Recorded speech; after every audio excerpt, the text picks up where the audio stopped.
The stars outside the ship's window looked like frozen sparks in the dark sky. Elias leaned forward in his seat, staring at the glowing blue planet ahead. Velshara, the homeworld of the Zentari Empire, a powerful alien race known for their strange customs and strict rules. He was the only human ever invited to their sacred feast. He didn't know why they invited him, but the message was clear. The queen herself had summoned him, and no one refused a queen, not even from another galaxy. The shuttle landed incomplete. Silence, no engines, no wheels touching the ground. Just a smooth stop like time itself had paused. The door opened, and soft golden light spilled into the cabin. Elias stepped out, wearing his best ambassador uniform. His boots touched the soft white ground. It felt warm. Like skin, strange, he thought.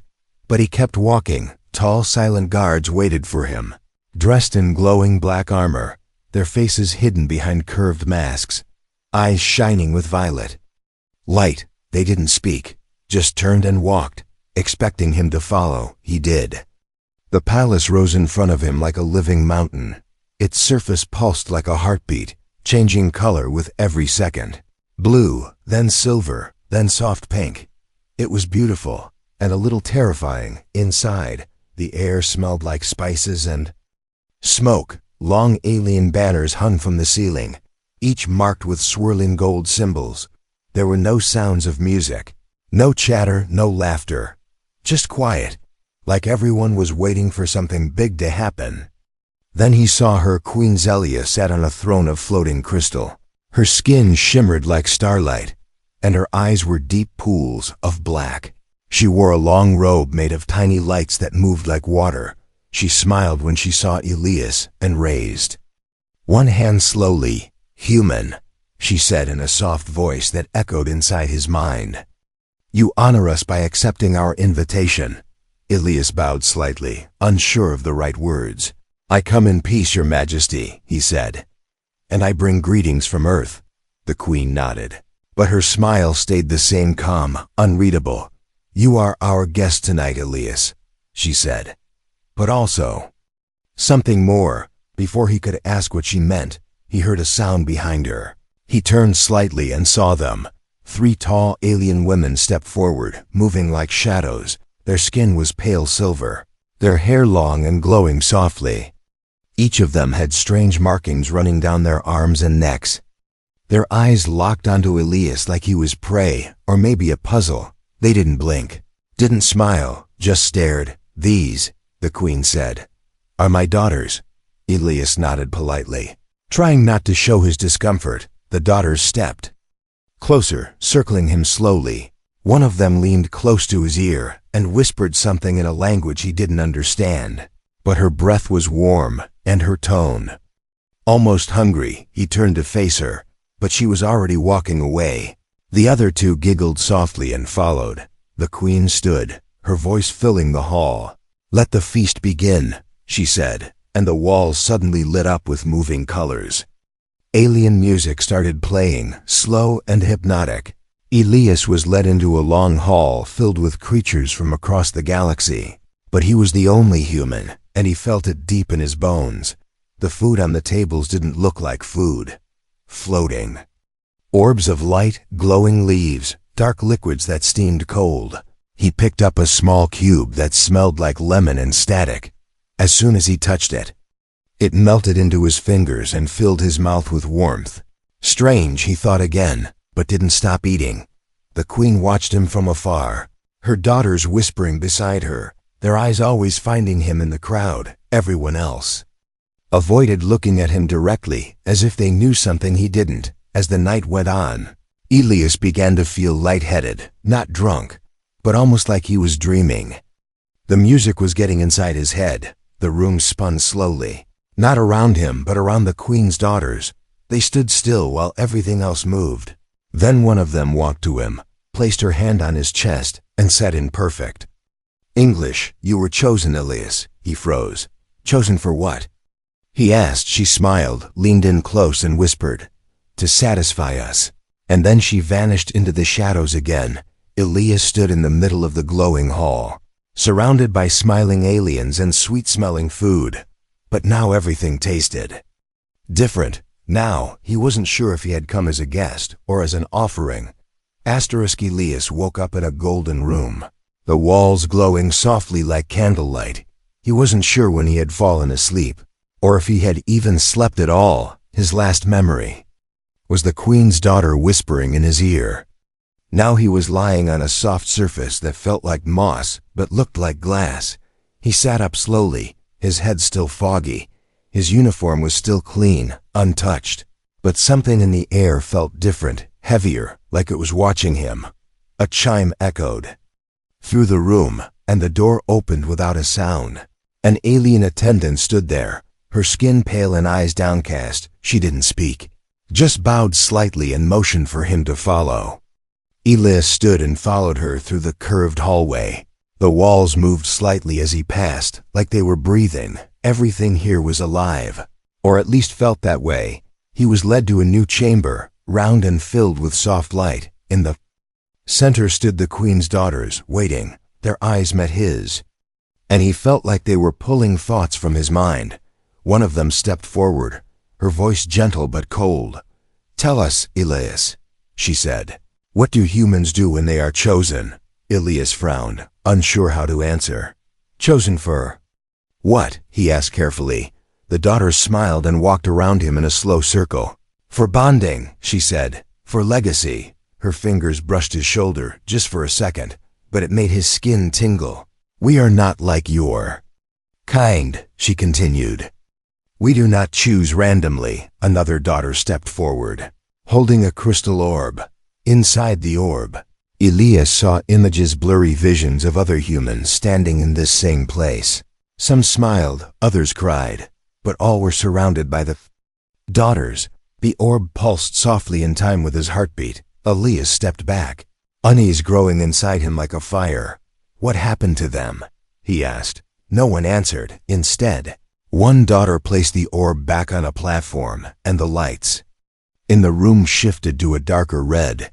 A strange hum filled the air, and suddenly Elias felt cold, even though the room was warm.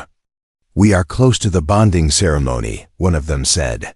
"You will feel things you do not understand." He turned away, breathing faster. This wasn't just a feast. This was something ancient, something planned, and he was the main part of it.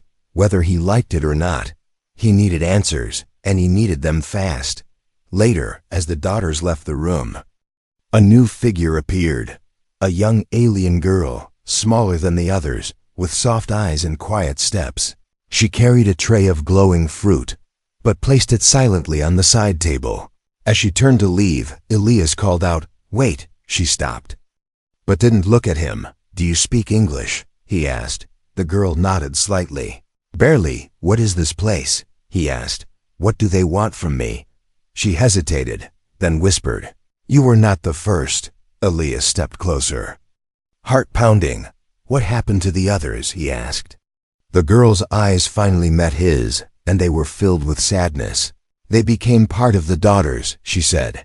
"Not body, but mind." "What does that mean?" he asked, voice rising. But she was already backing away, fear in her face. "If they know I spoke, I will disappear too," she said, then ran out the door. Elias stood there, mind racing. This wasn't about peace between species. This was a trap dressed as a gift, a ritual hidden in a feast, and he had walked right into it. He returned to his quarters, locking the door behind him. His communicator still had no signal, just static. The stars outside looked cold and far away. He couldn't contact Earth, and no one here would help him. He needed a plan, but time was running out. He could feel it.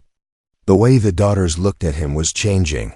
Not curiosity anymore, but hunger masked as desire. The bonding wasn't just tradition, it was transformation, maybe even possession, and once it started, he wasn't sure he could stop it. That night he didn't sleep. He sat by the window, watching the moons rise over Velshara. One thought echoed in his mind, again and again. "I was never invited here as a guest. I was brought here as an offering." Elias waited until the hallway outside his room was empty. The palace never truly slept, but at this hour, It was quiet enough for him to move unnoticed. He had one goal tonight, to find the truth. Something was being hidden from him, and he needed to see it with his own eyes before it was too late. The whispers, the stares, the way the Queen's daughters touched him without permission. It all pointed to something dark behind the elegant masks. He moved through the corridor, shadows covering him as the glowing walls pulsed with low blue light. A door ahead was half open, the first one he'd seen like that. He stepped closer, careful not to make a sound. Inside was a room that looked different from the others. It had no beauty, no decorations, no golden light, only stone walls, strange machines, and glass chambers filled with a mist that glowed green. Elias stepped inside, his heart thudding in his chest. In the corner of the room, he saw them figures floating inside the chambers. Human, or close to human. Some were male, others female. All still, eyes closed, locked in silence. Each chamber had a label in alien script, but one name was readable: Ambassador Lorne. He recognized it, a man from Earth's past diplomatic mission who had vanished without a trace years ago. Now Elias knew why he was never found. Suddenly he heard a soft voice behind him. "You shouldn't be here." Elias turned, finding the same servant girl from before Luri, her face pale with fear. "I had to see," Elias said. "What is this place?" She looked at the chambers, then at the floor. "They were all chosen too," she whispered. "But they could not survive the bonding. They were preserved. Preserved for what?" he asked. She looked away, silent again. Elias walked up to one chamber and touched the glass. Inside, the man's eyes suddenly fluttered open, then shut. A cold wave went through Elias' spine. "They're alive," he whispered. "Barely," she said. "They belong to the daughters now." He stepped back, breathing heavy. "They lied to me," he said. "They said this was a celebration." Luri gave a sad smile. "To them it is. You are not just a guest, Elias," she added. "You are part of the ritual."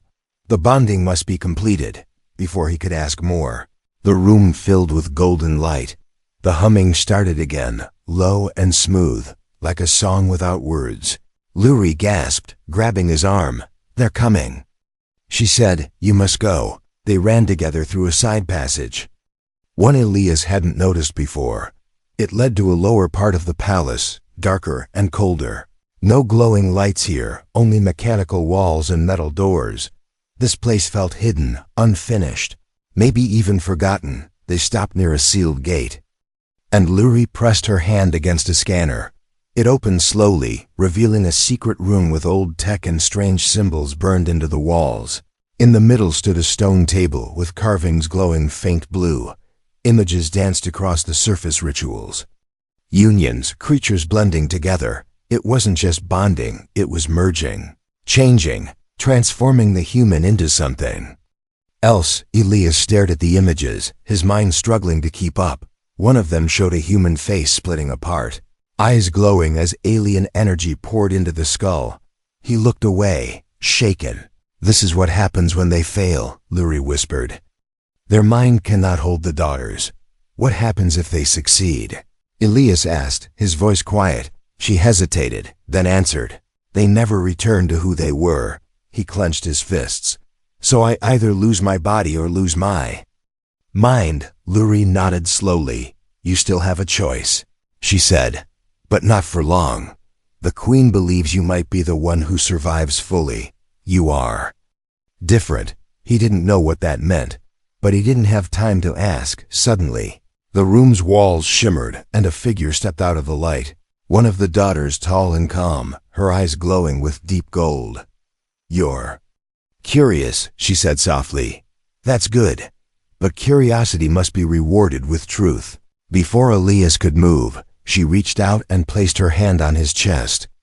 He felt a sudden wave of heat and cold at the same time. Visions flashed before his eyes, earth in flames, stars collapsing, and a great throne made of bone and light. He saw himself standing beside the daughters, eyes glowing, face calm, no fear, no memory of who he had been. Then the vision broke. and he was back in the hidden chamber, on his knees. Breathing hard, the daughter leaned closer, her voice a whisper. "You were chosen not just to satisfy us," she said, "but to complete us." And then she vanished like smoke in the air. Elias looked up at Luri, who stared at him with wide eyes. "You felt it, didn't you?" she asked. He nodded, shaking. He didn't know what they had done to him, but something had already started inside. Elias didn't sleep, not after what he had seen. His body felt heavier, like something inside him was growing or changing. The visions were still fresh in his mind, stars burning, faces melting into one. He sat alone in the hidden chamber, the carved stone table still glowing with soft blue light. Luri sat across from him, watching quietly. She said nothing, just stared at him as if she expected his skin to crack open and reveal something else beneath. He wished he could tell her everything was fine, but he couldn't even convince himself. The silence broke when a voice echoed through the corridor. Not loud but sharp. "Elias of Earth," the voice said. "The Queen summons you." It was not a request. Two masked guards stood at the entrance, their armor humming with pale energy. Elias stood, his legs still weak, but his mind stronger now. He wasn't going to be a quiet sacrifice, not anymore. Luri touched his arm gently before he left, her voice barely a whisper. "Be careful," she said. "Words can be traps here." They led him through a part of the palace he hadn't seen before. The walls were taller, darker, and filled with strange sounds, voices, whispers, cries that faded before he could catch them.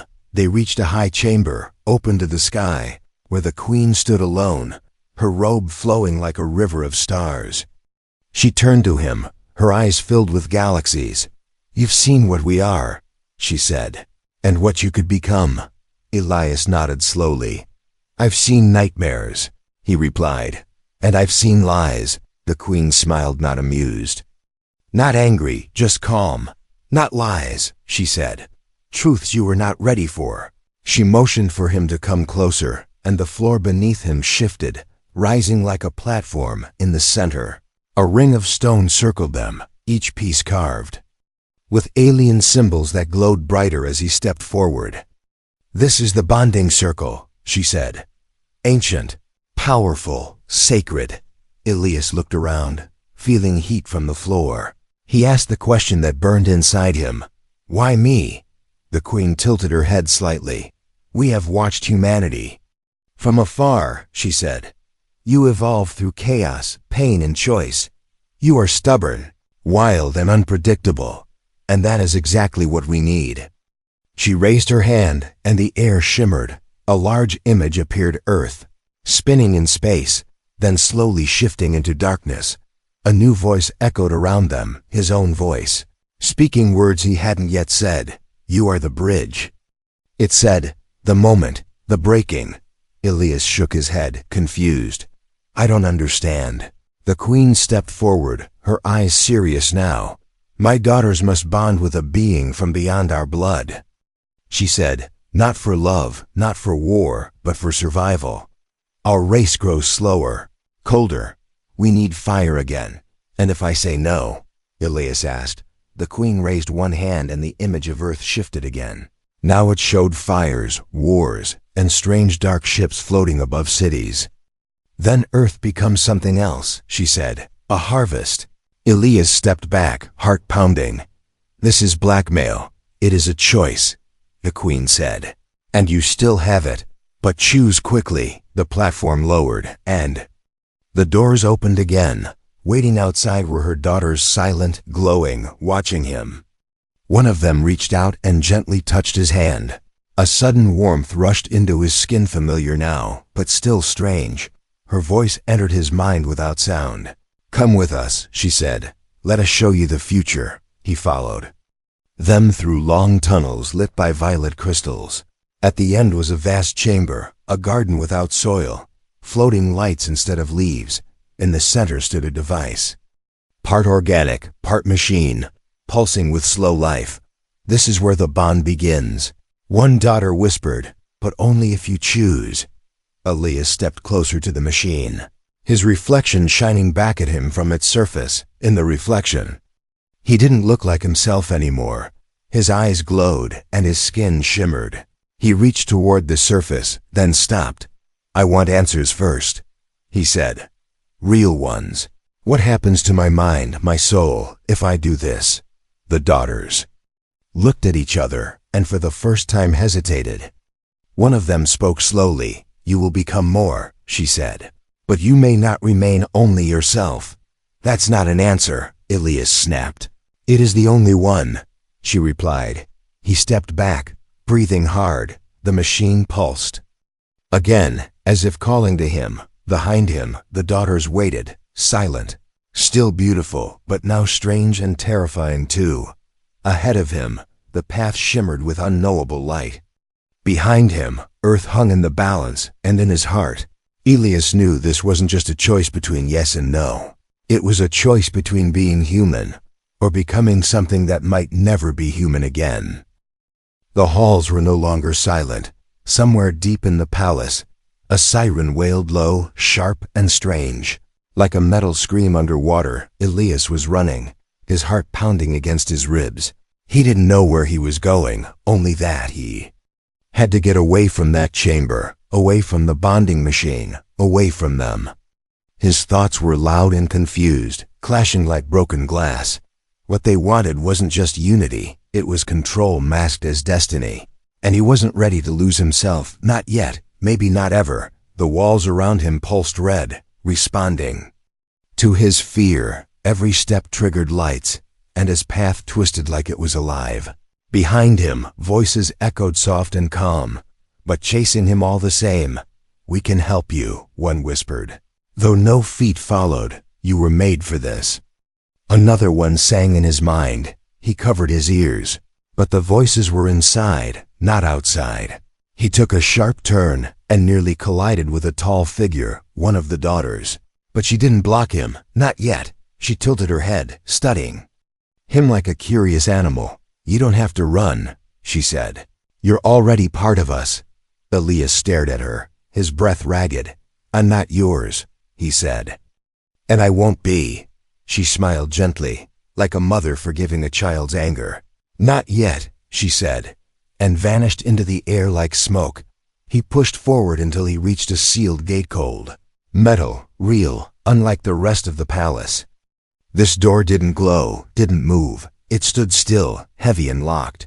Then he heard a small voice behind him. "Elias." He turned and saw Luri again, her face pale and shaking. "I found a way," she said, holding a small crystal disc in her trembling hands. She pressed it against the gate, and a light blinked. The door slid open with a heavy sigh, revealing a long tunnel filled with ancient machines and blinking panels. "This is the maintenance corridor," she whispered. "No one uses it anymore." They stepped inside, and the door closed behind them, sealing them in silence. The tunnel was narrow and smelled like burned metal. It felt like something forgotten, buried under all the beauty above. Luri led him forward, glancing over her shoulder. Every few seconds, "They're searching your mind," she said. "Even now." "They don't need to follow you with feet, Elias." He stopped, suddenly afraid. "What if they already know what we're doing?" he asked. She didn't answer, just walked faster. They reached a junction with a broken sign and an old symbol of a ship. "This way," she said, turning sharply. The tunnel widened into a hangar long abandoned, dust floating in the air like ash. In the center sat a small transport pod, half covered by vines and thyme. Elias ran to it, wiping off the control panel. "Can it fly?" he asked. Luri nodded. For a short time, he climbed in and activated the startup sequence. The pod whirred, lights blinking, systems struggling to wake up. Luri stood outside, watching him with unreadable eyes. "You can still stay," she said softly. "You felt the bond starting. They won't stop it, even if you run." "I'm not running," Elias said. "I'm choosing. I choose to survive, not surrender." She looked down, then stepped back as the pod's doors closed. The hangar roof began to split open slowly, and for the first time since he arrived, Elias saw the Real sky above Velshara black, full of moons and silent stars. The pod lifted, shaky but steady, engines humming low. Elias looked back one last time. Luri was still there, her eyes glowing slightly in the dark. He wondered for a moment if she had ever been completely free of them, or if helping him was her own rebellion, small and quiet, but brave. Then the pod burst through the opening and into the night. The wind roared past the glass, stars racing above him. He set a course back toward the outer orbit, where his original ship had been docked. But the screen blinked red. Signal lost. His ship was no longer where it should be. And ahead of him, floating in orbit, was something else. A massive structure shaped like a crown, built of black crystal and living metal. The Queen's daughters were already there, waiting for him in silence. The path he chose hadn't freed him, not yet. It had only moved the battlefield. The voices returned, not inside his mind this time, but through the ship's speakers. You cannot escape what you are becoming, Elias. We will not force you, but you will come. The stars outside pulsed, and something deep inside his chest did too. Like a heartbeat that didn't belong to him, he closed his eyes. Breathing slow, no matter how far he ran, they were already part of him. But maybe, just maybe, he could still turn the bond into something they didn't expect. Something human, something dangerous. Elias felt the cold metal beneath his fingers as the chamber doors slid shut behind him. The air inside was thick with a strange hum vibrating. Through his bones, he was no longer just a visitor. He was the center of something ancient and powerful. The Queen's daughters stood around him in a circle, their faces calm but eyes glowing with quiet fire. They did not speak, but their presence filled the room like a silent storm. Ready to break, one daughter stepped forward, her voice soft yet deep in his mind. You stand at the edge of change, Elias, she said. The ritual begins now. He swallowed hard, feeling a weight settle on his chest like invisible chains.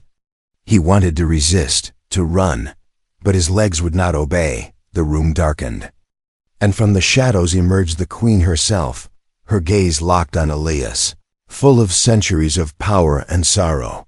You were chosen not by chance, she whispered, but by destiny. The daughters raised their hands, and glowing threads of light rose from their fingertips, weaving around Elias like a net. The light was warm at first, then colder, twisting and turning inside him. Visions flooded his mind, memories not his own, worlds he had never seen. He saw humans standing with aliens, joined in bond and purpose. But also he saw pain, bodies breaking, minds lost, futures erased. The ritual was more than a bond, it was a transformation. A crossing from one form of being to another. Elias fought to hold on to himself, but the threads tugged, pulling at his soul. He felt his thoughts scatter like leaves in a storm. The daughters sang silently, their voices weaving a melody that wrapped around his heart. In that song, he heard promises of power, of knowledge beyond stars, but also of losing everything he was. Suddenly, the visions changed. He saw Earth burning in silence. Cities crumbled under alien shadows, but in the midst of ruin, a single light shone, a human hand reaching out, breaking chains. That hand was his, reaching back through the darkness to something pure and unbroken. The daughter's song faltered. The threads of light flickered, and Elias felt a surge of strength. It was raw and wild, born from human will and fear and hope. He gripped the glowing net around him and pulled, breaking one thread, then another. The daughters gasped, their calm faces twisting into shock. The Queen's eyes flashed with ancient fire. You cannot undo what has begun, she said. But Elias was free barely. He fell to his knees, gasping for breath. But the weight on his soul lifted. He looked up, defiant, no longer just a chosen offering, but a fighter. You think this ends here, he said, voice trembling but strong. It does not, the Queen replied, her voice both a threat and a challenge. The ritual tests not only your body but your mind, and you have passed a part of it, she said with a sad smile. But there is more, much more. Elias slowly stood, Feeling the last threads of the ritual slip away, he looked at the daughters who stepped back, their glowing eyes watching him like predators respecting a worthy opponent. Luri appeared beside him, her expression hopeful but scared. "You did it," she whispered. "You broke the bond's hold, at least for now." He nodded, exhausted. "But alive. Now I need to find a way home," Elias said, "before they try again." The Queen's voice echoed softly in his mind one last time. "Remember, Elias, the feast is never truly over, and the daughters will always hunger." Elias stood at the edge of the great hall, the Queen's daughters surrounding him like stars in a dark sky, their eyes glowing with a strange light that mixed hunger and curiosity. The feast had changed from a ceremony to a battlefield, but this time, Elias held something new, hope forged from struggle and fire. He took a deep breath and met the Queen's gaze, steady and unyielding. "This ends now," he said firmly, his voice echoing in the silent room.